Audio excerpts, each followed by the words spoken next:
तर काय म्हणता मित्रांनो, आता आपण आलो नव्हतो ऑफिसकडे आलो नव्हतो, तर आम्हाला जायचं होतं ड्रायव्हरला सोडासाठी. त्याच्या फोन पेला काहीतरी झाला पण होता, तर त्याला म्हटलं की ते मी करून पाहिजे म्हटलं ना, तिथे नंबर वगैरे टाकतच होतो.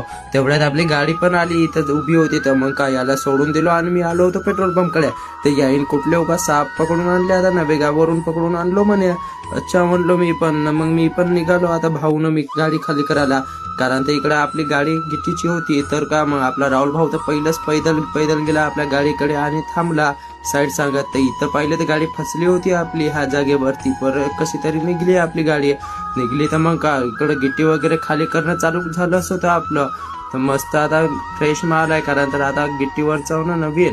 तर का मग आपला राहुल भाऊ तर कुठूनही गाडी मी चालवतो म्हणते ना, का हाडते गाडी चालवत. तर मग का मग तू जात राह म्हटलो गाडी धरून, मी पण येतो पैदल पैदल म्हटलो ना. इथून मी पण निघालो, का करू म्हटलो ना. तर का मग इकडे तर मस्त पाऊस वगैरे आबाळ वगैरे झाला होता. येते का काय का म्हटलं पाणी वगैरे. बरं आपल्याला जातले ऑफिस पर्यंत पाणी आलाच नव्हता. मग ऑफिसकडे आलूनच होतून तर पाणी मस्त लागलं जोरामध्ये.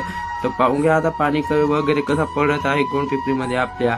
तर का मग तिकडूनच आपल्याला जायचं होतं भाऊ सोबत. भाऊ म्हणलं कुठं तरी मी नाही, तो येते का म्हणे. तर चल म्हटलो न, त्याच्यासोबत बसलोच होतो आपल्या गाडीमध्ये न, चालत होतो.